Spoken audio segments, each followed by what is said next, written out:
at this time we want to transition to letters never sent, and there are such raw pieces of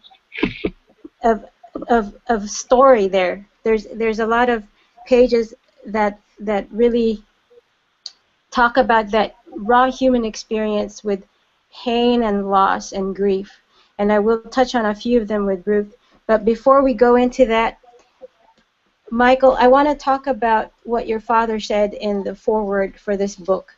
And I know this book played a big role in how Ruth and Dave became friends and what evolved out of that friendship, which is the Third Culture Kid book. But in the foreword,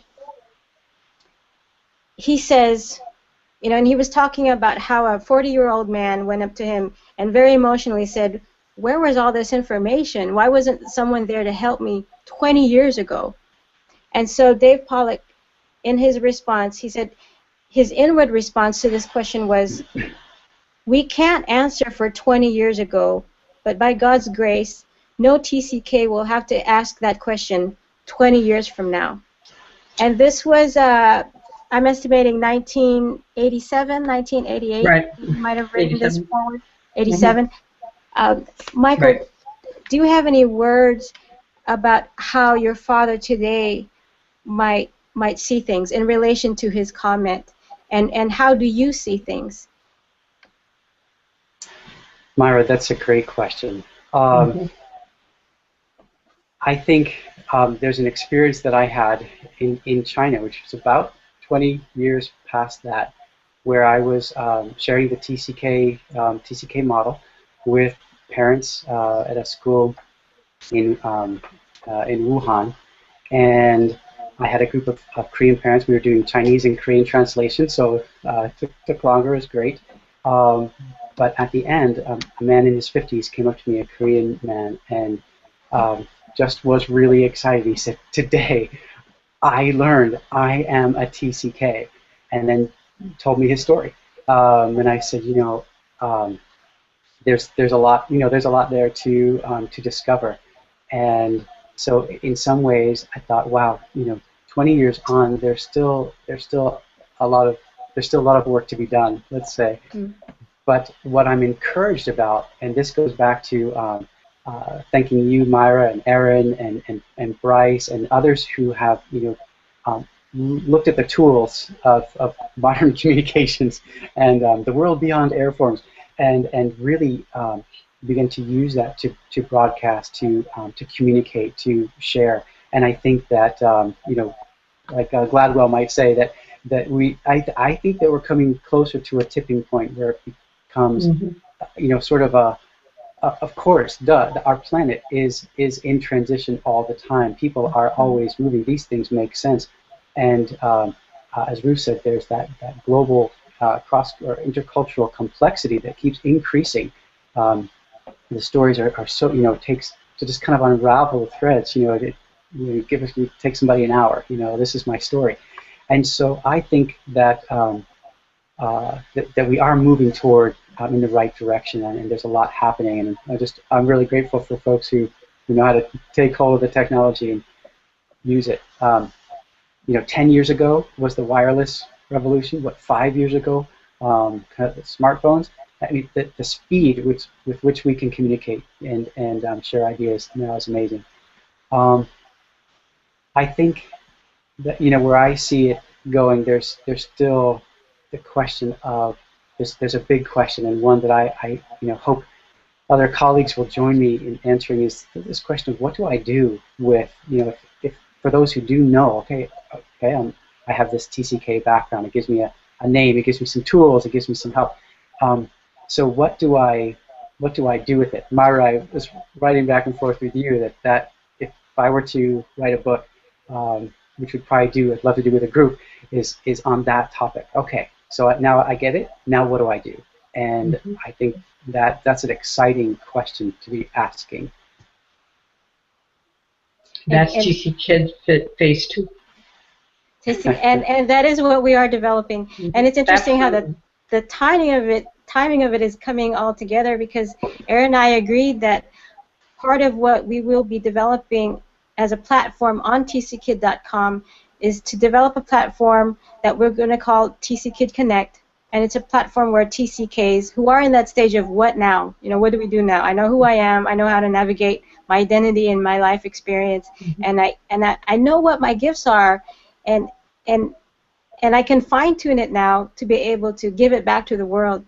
And so that's what the platform will be for. It's for TCKs to be able to go on tckid.com in a central location and find a network of opportunities where they can apply their unique gifts and skills. And it's also a platform for others, you know, from different sectors of the public to be able to go on tckid.com to easily find TCKs who are available with their time and skills to be involved in their organization or business. And so when we relate back to these resources in these books, they play an important role, because without knowing who you are or why you are, or without the skills to navigate your past experience, we believe that you can't really get to that spot of being able to fine-tune your skills, and because it involves understanding who you are. And I believe, Ruth, this book says it too, that when you're able to understand more of yourself, then you're able to help others, you know, and anything you put your effort to, because you're able to, like what we said, what we've been saying is that if you can't understand your identity completely, you also miss out on your gifts that you have to offer to the world. And so that's what we're moving into now, and it seems that we're all sort of moving in the same direction around the same time, and it's really exciting that way. And back to Letters Never Sent, there's specific pages in here that are very raw, Ruth, and I was talking, Erin and I were talking to a friend, and she was sharing that she's been actually scared to read it because the first page itself is so emotional, but for anyone up to the challenge of reading it, you know, when you have time, because it is very emotional, but it also, it's a process of us being able to share that journey, that anyone who reads it will be helped themselves. I know that it helped me in my relationship with my parents, because I grew up and I couldn't help it, but I had a lot of resentment towards the host country that sent us to different countries, sometimes at an inopportune time, sometimes even in the middle of a school year.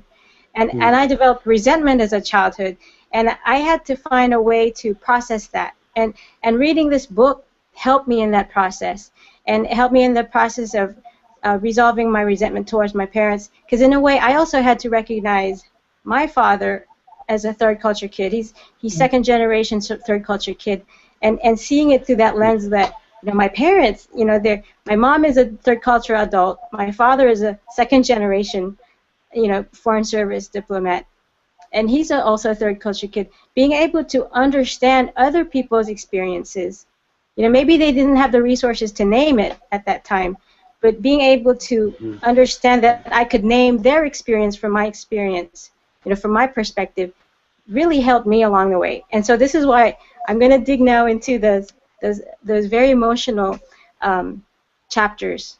And for those who are listening in, you know, we just invite you to welcome and listen to our stories. But Ruth, in your introduction, you mentioned earlier that you had this anger that you know wouldn't go away. In your introduction, you said, under the appearance of perfection hid a person given to depression, anger, and a spirit of criticism. No amount of praying made it better. Sometimes things improved for a while, but soon everything was as before. But then you also heard the words, and then you said, everyone alive has hidden griefs, ones unrecognized even to themselves. And then you heard the words, let me take you back so you can see just what yours are. And you heard, don't be afraid to hold my hand and face all of your past. Yes, there will be tears as you remember some events. Opening up old wounds can be painful, but you can trust me. I'll be as gentle as possible. I want you healed. Ruth, can you share a bit about that part of your journey when you heard these words? I can, and thank you for asking me. I don't think anyone's ever asked me that publicly before, and so I'm happy to explain it. I also wanted to just say, before I do that, I don't know if you can see this, but there is a new version that's just come out, let's see, this way. Joe Parfit asked me to write a new epilogue. Everything's the same except the epilogue. What happened for the last 30 years since I wrote it. So if anybody's interested, that's now online. That was a huge time for me because I was living in Liberia, as I said before. Our daughter, was going to go back to the States a few months before us, because if you don't have language, you also can't stop, I would say, some mistakes. I would never let her go back and do reentry without me, but I didn't have understanding, and I just thought, oh, I made it, So she was going to go. I was having all these same type of experiences and feelings, and I finally, this is deeper than her leaving. Of course, I'm sad that she's leaving. And so that was this process of trying to understand. And my story, as you said, my parents were in missions. I want to give them also thanks because, like other people I've heard, my parents walked the talk that they. So I grew up with a tremendous heritage, I think, of faith and truth. And yet I had, that was even part of the reason I couldn't process it, because it felt like if I was going to process anything painful, I would be negating my parents, I would be negating my faith. I think military kids can feel like if they say that something's wrong, they're saying, that the military isn't good, or for those of you in foreign service, you can't say some of the things now you said that I was resentful to the people that sent my parents, because it feels like you're being disloyal. I don't know, but that was for me. I felt like I was being disloyal. So being able to live in paradox was an enormous thing, to understand that you can live in both. For me, both pain and faith had been a huge issue. There were no therapists in Liberia, and I think it's probably a good thing, because I've talked to so many who've gone to therapists who could only think about these things in terms of their traditional training. They didn't understand this invisible world, nor did I. And so there was this world I needed to explore, and the only way I could do it was with writing. So, and it was scary, because the reason we put aside our grief is because it's painful. And as I've said many times, grief is really a sign of the good, because if I hadn't loved Africa, if I hadn't loved my family, I wouldn't have missed them. So grief is not a negative emotion, but it's a scary emotion, because you don't know if you'll ever come out again. And that's why I had to hear those words, I'll be with you, that I wasn't going to do this alone. And I think in the mystery of time, sometimes it's like a pause button can go on our childhood or these events in the past, because when I was 6 years old, I couldn't process grief. I could only survive it.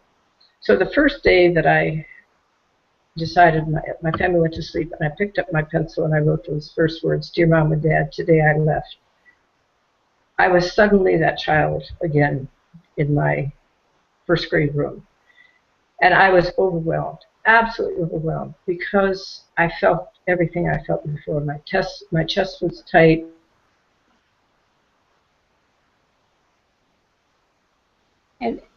And we may be going through some technical difficulty. Aaron, do you see? I was sorry, but I'm going to. Do you need to stop? Can you repeat the maybe last 2 minutes? Okay. What I was saying is, when I started and I picked up my pen and I wrote, "Dear Mom and Dad," suddenly, experientially, I was that child in my 6-year-old first night at boarding school, where the lights are turned out and my mommy's not there. And the pain of it was just excruciating, even though I was 39. And so I cried, but the process of writing letters was trying now, as I was re-experiencing some things, to put language on it, and not to stop the tears, but to grab the language to try and explain. It was sort of like I had this adult self trying to write, what the child was feeling. Now, people say to me, "How did you remember?" I said, "I didn't remember, I re-experienced." But one person said to me, I think very insightfully, she said, "No, you didn't re-experience it. You let yourself experience it for the first time. Because when you were a child, the only thing you could do was try to stop the pain. And after a while, you know, the whole issue of attachment and detachment, you have to detach if you have too much pain.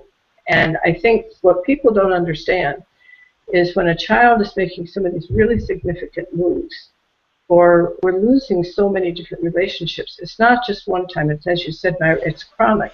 If it's not me leaving, it's somebody else leaving. And I remember even, you know, the first other adult that I just thought was wonderful, wonderful when I was 5, and they were going to get transferred to a different country. And I wept, and I wept, and I just couldn't believe they were going.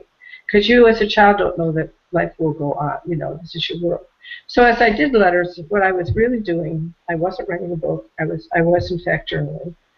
And I was trying to name what these losses were because I didn't have language. But to do that, I had to let myself go back and be in the moment. And it's almost like I'd start to write, and then I would be in that moment. And then I'm trying to grab whatever that feeling was. And before I came to leaving Nigeria, I put it away. I thought, oh, this is really stupid. This is dumb. I didn't even know what I was really feeling. It's, you know, what am I doing here? And then I thought, well, I'm going to just talk about leaving one night. And then when I started to write about leaving Nigeria, for the first time I realized that was the day my world died. Because I never had those trees to climb again. I never saw those friends again. But theoretically, it wasn't my world. And so we had no funerals. That was the process. We didn't have a raft to build. We just left. Now, I want to say one other thing, and then you can go back and ask me more. A critical piece in the middle of writing letters was that when I sent this to Dave Pollock, when I got that survey, and I said, I'm, you know, writing these things, maybe it'll help you with your conference, or understanding that even when you're an adult, these things don't go away. Or maybe I said I'm the only one. Well, he wrote back and he said, no, you're not the only one. But he sent me a letter from a therapist that he had written, Sharon Wilmer. And he'd said to her she did a lot of work with missionary kids, but she was also a military kid herself. And he said, what are the main issues that you see in this population? And she said, a lack of comfort and a lack of a sense of personhood. Well, I didn't know what personhood meant then. I've come to understand, do a lot of work with that now. But the word comfort overwhelmed. I thought I was encouraged to death, but I wasn't comforted. Because part of the sad thing for so many of us is the very effort people make to help us is all about, well, just think about, you know, if I was at boarding school, well, think about all the kids, their mommies, they don't even have a mommy, okay? So at least your mommy's alive. Well, that's really nice. But what does that do for me? It gives no permission to deal with the pain because I should be happy. And just think about, well, I always, you know, and so you have no permission, but nobody came and said it's really okay to miss your mommy. And I was talking to somebody once, and they were just found out they were going to move again. And they said, well, our kids had such a hard time last time that we're not even going to tell them. We're just going to send them on a trip. We're going to move and then take them back to the new place. And, oh, my heavens, please don't do that. Because kids have to process it as it happens. And I think people don't think kids either need to do that or that they will get through it. And so that grief is very scary to the parent who's already feeling guilty, or to the teacher. So people are well-meaning. But that was the biggest thing, I think, in doing that I found a huge difference between comfort and encouragement. And that was when I thought, no, that was the word I was writing about, that I was looking for comfort. And all the people who were more than well-meaning, I'm not faulting anybody, but they tried to help by encouraging me, you know, to get you through it instead of just stopping them and say, you know, it's hard. So that's another big thing I learned in that process.